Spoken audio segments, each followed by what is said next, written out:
Meus queridos irmãos, sejam muito bem-vindos a mais um estudo bíblico online desse projeto chamado Bíblia Aberta. Eu sou o pastor Max e hoje nós vamos para a nossa quarta aula e nós vamos, essa aula é temática, a temática dessa aula é os nomes de Deus. Nós vamos fazer uma linha cronológica desde o Velho Testamento, desde da primeira revelação de Deus a respeito do seu nome, dos títulos do seu nome, caminhar para o Novo Testamento. E eu tenho certeza que essa aula tá demais, você não pode perder, tá? Então, se você ainda não é inscrito aqui nesse canal, se inscreve nesse canal, ativa aí o sininho, curte, comenta, compartilha, deixa Deus te usar. E sem mais delongas, vamos para a aula. Se você é novo aqui nesse canal, você vai perceber que todo o nosso estudo, toda a teoria, todo o conhecimento que é passado, ele tem o intuito de nos levar à prática cristã. Então, todo esse conhecimento a gente sempre vai tentar resumir de alguma forma, trazendo isso para os nossos dias de hoje e para a nossa prática, para o nosso cotidiano cristão, tá bom? Eu já disse aqui que hoje nós vamos falar sobre os nomes de Deus e que nós vamos começar no Velho Testamento, tá? E a maior parte desse estudo, ele caminha pelo Velho Testamento, mas finaliza nos evangelhos em Jesus e também nas epístolas paulinas. Então nós vamos começar com Êxodo 3, quando Deus faz o chamado a Moisés, ali na sarça que se ardia e não se consumia, e o Senhor chega para Moisés e começa um diálogo com Moisés, uma teofania, uma aparição visível do Senhor. E o Senhor disse para Moisés que ouviu a aflição do povo, que viu o que os opressores, o povo egípcio estava fazendo com o povo de Israel, que estava há mais de 400 anos como escravos no Egito. E o Senhor disse que desceu para livrar o povo e que queria usar Moisés para libertar esse povo. A princípio Moisés disse: quem sou eu? Moisés se apequena naquele momento. Mas o Senhor disse: eu serei contigo, vocês vão pegar, vai lá, traz esse povo, traz para cá, para o Monte Horebe aqui, e aqui a gente vai fazer um sacrifício. Moisés disse: beleza, eu vou dizer que o Senhor é o Deus dos meus pais, como Deus disse, eu sou o Deus de Abraão, Isaac e Jacó, mas eu vou dizer o que para esse povo? Qual é o nome desse Deus que me chamou? Se você não sabe, mas é interessante saber esse contexto, o povo egípcio era um povo politeísta, eles tinham muitos deuses, milhares e milhares de deuses, né? Onde os deuses dele tinham algo em comum, era muito interessante isso. Metade desse deus era humano e metade, a cabeça desses deuses eram de animais. Então, provavelmente, essa cultura egípcia de vários deuses estava impregnada no povo hebreu. Então o Senhor disse para Moisés, lá em Êxodo capítulo 3, o Senhor disse assim: diz que o eu sou te enviou, que o eu sou que sou e o eu sou te enviou. E é a partir daí que nós começamos o nosso estudo. Porque alguém me fez uma pergunta em relação ao nome de Deus: mas quem disse que o nome de Deus é esse?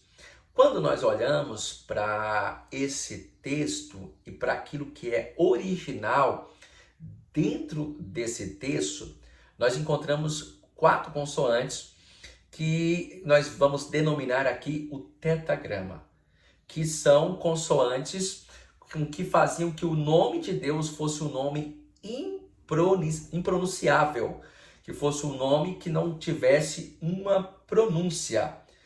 Um detalhe, algo interessante aqui da gente saber, é que todas as vezes que os judeus, os escribas, eles iam escrever a lei de Deus, a Torá, né? Que nós temos essa suposição que Deus deu para Moisés e Moisés escreveu toda a Torá, né? Que são os primeiros, né? O Pentateuco, na verdade, que são os primeiros 5 livros da Bíblia, né? Todas as vezes que o judeu ele ia escrever o nome de Deus, ele tinha o maior zelo, porque ele tinha o zelo de cumprir o 3º mandamento, né? Que é: não tomarás o nome do Senhor teu Deus em vão.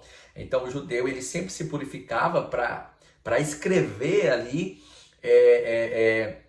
a palavra sagrada, a Torá, mas quando chegava no nome de Deus, isso diz a tradição, que o judeu ele parava tudo, ele se purificava, porque ele tinha muito temor no nome de Deus. Mas o que eu quero que você entenda a princípio, que o nome de Deus, né, se você tem uma Bíblia aí, você vai começar a perceber, vai olhar, e você vai ver que todas as vezes que você encontrar Jeová ou Senhor em caixa alta, o que é caixa alta? Quando o nome está em tudo maiúsculo, né? Toda aquela palavra está toda maiúscula, é caixa alta. Então, quando você achar Senhor em caixa alta ou Jeová, né? Isso provavelmente é o tetagrama, que é o original, transliterado. Não é, na verdade, o tetagrama não é a tradução, porque não tem como pronunciar YHWH.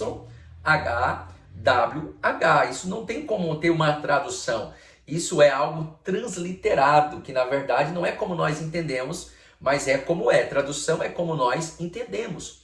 Transliteração é, na verdade, como de fato é. Então, esse tetagrama era algo impronunciável. O que a gente entende por aí através da história? Que depois que entraram os textos massoréticos, que foi depois do cativeiro babilônico, onde o povo hebreu passou 70 anos na Babilônia, e lá eles perderam a sua língua materna, que essa língua se parecia, a língua dos caldeus se parecia com a língua dos judeus, né? Ou seja, o aramaico é algo parecido com o hebraico. Então, a partir desse momento, a partir da inclusão dos textos massoréticos, foram entrados consoantes no alfabeto hebraico. Irmão, eu não entendo muito sobre alfabeto hebraico. Eu sei que é bem cansativo e eu achei essa aula até às vezes um pouco chata, né? Às vezes não é algo que assim faz você ter muita vontade de aprender, mas é bem importante você aprender pelo menos o básico, né? De algumas palavras-chave bíblicas no hebraico. Mas a partir desse cativeiro babilônico, entraram esses textos massoréticos, que são as vogais, que tem a letra hebraica, e aí entra um pico em cima ou um pontinho embaixo, que são as vogais. Então, através dessas vogais, aí sim esse nome passou a ser um nome pronunciável, que esse tetagrama pode ser Senhor, né? Alguns dizem que é Jeová, como vocês sabem, né? Os testemunhas de Jeová, eles começam o assunto, a pregação deles conosco através disso. Qual é o nome de Deus? Aí, não, como você vai falar com alguém se você não sabe o nome? E aí falam sobre Jeová, mas que antes não havia pronúncia, porque pode ser Jeová, Javé, Yavé, né? Tem até outras linhas para esse nome, mas que na verdade é aquilo que Deus, o próprio Deus, falou para Moisés na sarça, lá no capítulo 3 de Êxodo, que ele diz: diga que o eu sou me enviou a vós. Então eu estou fazendo aqui uma introdução, um pano de fundo aqui para você entender que esse nome antes impronunciável, muito respeitado pelos judeus e deve ser por nós também, após um momento na história se incluiu vogais e aí passou a ter pronúncia, mas o seu verdadeiro significado significa eu sou. Então esse tetagrama, ou esse Jeová, ou esse Senhor em caixa alta, associado mais algum outro adjetivo, vai dar uma qualidade a esse nome que vai revelar quem é o nosso Deus. Então, a partir daqui agora, eu vou trazer para você, caro aluno, alguns atributos de Deus que estão correlacionados com o seu nome. Porque assim entendo eu, que o Senhor ele estava se revelando ao povo e posteriormente ao mundo inteiro. Então, cada vez que o nome de Deus estava relacionado a um adjetivo, ele estava revelando para o povo de Israel e posteriormente a nós que temos acesso à Bíblia Sagrada, o seu caráter e os seus atributos. Amém? Vamos partir por aqui agora. Então, para que fique assim bem melhor explicado aqui isso que eu acabei de falar para você. Então, nós temos o tetragrama, que é o Y, que é o H, o W, o H, que não havia pronúncia. E quando entrou duas vogais, o A e o E, ficou Yahvé, que significa Jeová, que pode ser traduzido para nós como Jeová, e que significa eu sou. Então agora, como eu disse para vocês, eu vou trazer aqui alguns atributos, né, do Senhor que estão correlacionados ao seu nome. Por exemplo, o Senhor dos Exércitos, então é Jeová Sabaoth. Ou, por exemplo, o Senhor proverá, que é Jeová Jiré, ou o Senhor é a paz, ou nossa paz, Jeová Shalom, ou o Senhor que cura, Jeová Rafá, ou o Senhor é a nossa bandeira, ou é a minha bandeira, Jeová Nissim, ou o Senhor é o pastor, Jeová Roê, Jeová Raá, não sei muito bem como se pronuncia. O Senhor é a justiça nossa, a nossa justiça, Jeová de Sidiqueno, e por aí vai. Todos esses textos aqui, todas essas palavras que eu disse aqui, essas qualidades, esses atributos de quem Deus é, tudo isso está revelado no Velho Testamento, tá? E todas as vezes que falar sobre Velho Testamento, é importante você, caro aluno, ter na sua mente que estamos falando da língua que foi escrita o Velho Testamento, que é o hebraico. Ressalvas algumas partes no aramaico, mas grande maioria no hebraico. Amém? Que maravilha, meus irmãos. Então vamos caminhar. Então esse é uma das formas assim principais, cabal, da gente ver o nome de Deus no Velho Testamento. Um detalhe, o tetragrama, ou Senhor, ou Jeová, mais precisamente na sua Bíblia você vai achar Jeová ou Senhor em caixa alta, esse nome no Velho Testamento aparece 6.828 vezes. Então mais de 6.000 vezes. Mas não é a única forma que o nome de Deus aparece, ou como tratar, como chamar Deus aparece. No Velho Testamento tem uma outra forma que chamamos Deus também, né? Aliado mais algum adjetivo que vai falar de um atributo de Deus que aparece 238 vezes no Velho Testamento, que é a palavra El, mais L, apenas isso, El, que equivale ao substantivo de nosso Deus.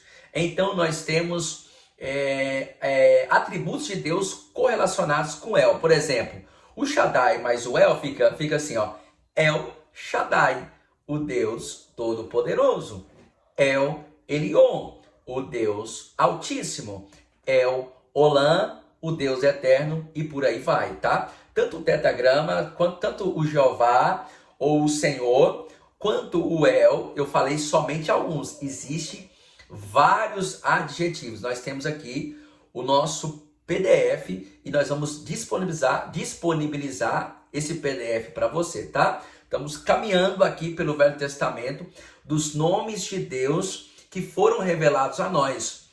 O El significa Deus no singular, mas existe uma outra palavra que aparece mais de 3.000 vezes e muitas delas está relacionada ao nosso Deus, que é a palavra Elohim. Se o El é no singular, Elohim é no plural e significa deuses. Algumas vezes está ligada a homens, outras vezes está ligada a anjos, outras vezes está ligado a deuses pagãos, mas algumas vezes está ligada ao nosso Deus. Por que sendo no plural? Porque nós falamos algumas vezes que está ligado ao nosso Deus e faz referência à triunidade de Deus, ao Deus Pai, ao Deus Filho e ao Deus Espírito Santo. E aqui eu faço um adendo que eu sempre tenho ensinado isso para você. Existe muita diferença do que está escrito para o que quer dizer. Por isso nós temos que buscar, aprofundar e estudar a palavra de Deus. Por isso eu estou falando aqui, a palavra Elohim pode ser anjos, ela pode ser homem, ela pode ser deuses pagãos e ela pode ser também o nosso Deus, como a palavra cosmo, por exemplo, lá no Novo Testamento, no grego, pode ser mundo físico, pode ser mundo pessoas, pode ser mundo sistema maligno.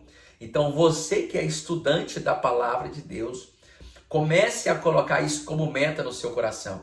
Não só ver o que está escrito, mas buscar aquilo que quer dizer. Uma das regras de exegese, de hermenêutica que nós ensinamos aqui nesse canal, nesse estudo bíblico, é o seguinte: a palavra ela tem que estar dentro de frase, ela faz só sentido assim, frase dentro de texto, texto dentro de parágrafo, parágrafo dentro de contexto. Então, porque senão a gente pode pegar algo, tirar fora daquele contexto e distorcer a palavra de Deus. Isso pode ser muito perigoso para o nosso conhecimento. Então, nós vemos aqui o tetagrama, que pode ser Senhor ou Jeová, vamos trabalhar assim, ou Yahvé, que aparece mais de 6.000 vezes. Nós vemos o El, que aparece 238 vezes. E agora nós vemos o Elohim, que aparece 3.000 vezes. E por último aqui, se eu não me engano, não, por último não, e também mais uma vez aqui no Velho Testamento, ainda estamos falando no Velho Testamento, a palavra Adonai, que aparece 280 vezes, significa Senhor, que significa dono e também marido.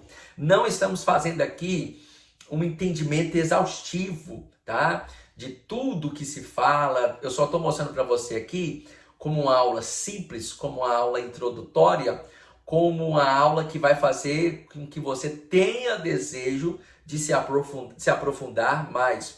Temos alguns outros títulos também sobre o nome de Deus no Velho Testamento. Por exemplo, Kadosh Israel, que significa o Santo de Israel. Tudo aqui tem referência, tá? Por exemplo, esse está em Salmo 78, 41. Tissur Israel, a rocha de Israel, segundo Samuel 23, 3. Shomer Israel, o guarda de Israel, Salmo 121, 4. Atik Yomim, o ancião de dias, não falando que Deus é um Deus velho, mas fazendo alusão que ele sempre existiu, está lá em Daniel. Temos Elion, não confundir Elion com Elohim nem com El, porque El é Deus, Elohim é deuses e Elion é altíssimo, que significa altíssimo, também está lá em Daniel. Bem, a gente caminhou pelo nome de Deus, né, os atributos correlacionados ao nome de Deus que revela o seu caráter por todo o Velho Testamento. E agora nós vamos entrar nesse nome, do nome de Deus no Novo Testamento. Então, para que a gente possa entender isso um pouco melhor, tudo que a gente falou aqui está na língua hebraica ou no idioma hebraico, que é o idioma em que foi escrito o Velho Testamento. A partir de agora, tudo que nós vamos falar aqui, com exceção do último título que nós vamos falar aqui do nome de Deus, que está em aramaico, mas tudo que a partir de agora nós vamos falar aqui no Novo Testamento está na língua do grego. Amém? Então, nós temos o nome Deus, que no Velho Testamento é El, né, na língua, no idioma hebraico. No Novo Testamento, no grego, significa Theos, que é o Deus, que pode ser usado tanto para o nosso Deus, com D maiúsculo, por isso você vai ver Deus maiúsculo na Bíblia, no Novo Testamento, é Theos, e Deus minúsculo também é a mesma pronúncia, só que o Deus com D maiúsculo é o nosso Deus, o único Deus e verdadeiro, como o primeiro mandamento, e o Deus minúsculo é qualquer outro Deus. Então essa palavra Theos. A segunda palavra é a palavra Kyrios, que é Senhor, que pode ser o nosso Senhor e Salvador, mas também pode ser um pronome de tratamento pessoal. O Senhor, quando você fala com alguém em que você quer expressar um pouco mais de respeito, como a um líder ou uma pessoa mais velha, a palavra Kyrios, que pode ser relacionada a Deus, ou um pronome de tratamento pessoal a qualquer outra pessoa. E aí as coisas vão afunilando. Também no grego nós temos a palavra pater, que fala da paternidade de Deus, que é uma das chaves do cristianismo, a nossa adoção em Cristo Jesus, e agora somos filhos de Deus. Por exemplo, João 12 fala disso, Romanos 8, 15 e 16 fala disso, Efésios 1 e 5 e 6 fala que agora nós somos filhos por adoção. E essa palavra que não Jesus poderia ter chamado Deus de Jeová Rafá, Deus de Jeová de Sidiqueno, Deus de El Elohim, El Shaddai, mas ele não chamou, ele chamou de Pai. E interessante você saber isso aqui, que às vezes que Jesus chamou Deus de Pai, para o judeu era uma blasfêmia. Por quê? Porque ele se fazia igual a Deus. Quando ele dizia, eu sou filho de Deus, ele se fazia igual a Deus. Aí você pode dizer, não, mas então Jesus estava errado. Não, o próprio Deus deu testemunho de Jesus que ele era o filho dele. Publicamente no batismo e no monte da transfiguração, quando ele diz, este é o meu filho amado, o qual eu tenho prazer. Então, e a última palavra, que aparece somente 3 vezes na Bíblia Sagrada, no especial no Novo Testamento, é uma palavra transliterada também do aramaico, que é a palavra Abba, que ela tem o sentido de intimidade. Jesus usou isso uma vez, lá no Jardim de Getsemane, quando estava sendo pressado, antes de ser preso, e Paulo usa essa palavra 2 vezes em Romanos 8,15 e também em Gálatas 4,6. Vamos partir aqui para a conclusão dessa aula. O que eu quero que você entenda? Que desde a primeira vez que o nome de Deus ele foi expresso, ele foi revelado, e a gente vê muitos títulos e nomes de Deus, o Senhor estava se revelando ao povo e posteriormente a nós. Mas quando chegamos no Novo Testamento e Jesus ele é o nosso exemplo, Jesus ele chama Deus de Pai. E aí o funil vai afunilando ainda mais, né? Por 3 vezes apenas é usado a palavra Abba, que é como se fosse paizinho, talvez por nordestino, painho, papaizinho, papai, mostrando o quê? O que Deus estava mostrando? Que ele não quis construir somente um caminho de revelação, mas também um caminho de intimidade. Eu espero que essa aula de hoje possa ter abençoado você. Se você foi abençoado por essa aula, curta esse vídeo aí, faz um comentário e compartilhe essa aula para mais alguém. O meu desejo aqui é ser sal, e sal é produzir sede. Uma das funções do sal é produzir sede. Que você possa ter ainda mais fome e mais sede do conhecimento da palavra de Deus. Deus abençoe você e até a próxima aula em nome de Jesus.